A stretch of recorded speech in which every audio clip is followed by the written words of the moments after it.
यहाँ राजीनामा वाले नहीं गए भाई, आप बदमाश के तो बोले हमने किसी को कुछ कहा है नहीं, कल बात किसी को कुछ कहा नहीं है। यहाँ जितने लोग खड़े थे तो बोले मुझे किसको कहा है, क्या करने आए थे? क्यों राजीनामा कराना है? हम निकल रहे थे। कहाँ तुम्हारी यहाँ कहीं रिश्तेदारी है बताओ? कहीं नहीं है, जा रहे थे।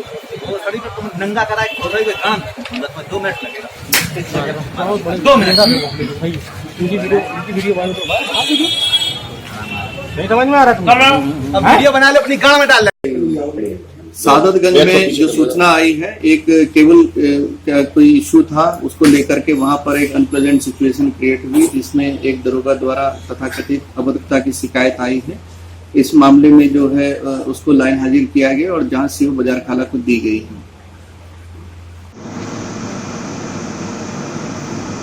मैं मुख्तार अहमद, थाना सादतगंज, रुस्तम नगर, वजीरबाग जरीवाला मोहल्ले का निवासी हूँ।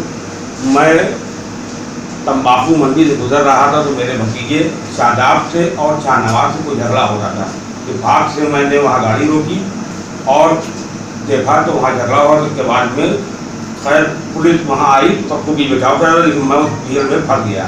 उसमें हमारे कटरा जेल चौकी के इंचार्ज संजय द्विवेदी जी जो है पहुँच के उन्होंने मेरी जान बचाई और उन्होंने उस भीड़ में से मुझे निकाल करके थाने तक ले गए। मैं उनकी बहुत बहुत प्रशंसा करता हूँ और सादतगंज पुलिस का मैं सदैव आभारी रहूँगा, मैं और मेरा परिवार, कि उन्होंने हमारी जान बचाई और मेरा पूरा परिवार उनका आशीर्वाद देगा। इस बात के लिए मुझे बहुत खुशी महसूस हुई कि ये सादतगंज पुलिस ने की तत्परता से हमारी जान बची है। मुझे किसी प्रकार की कोई शिकायत नहीं है।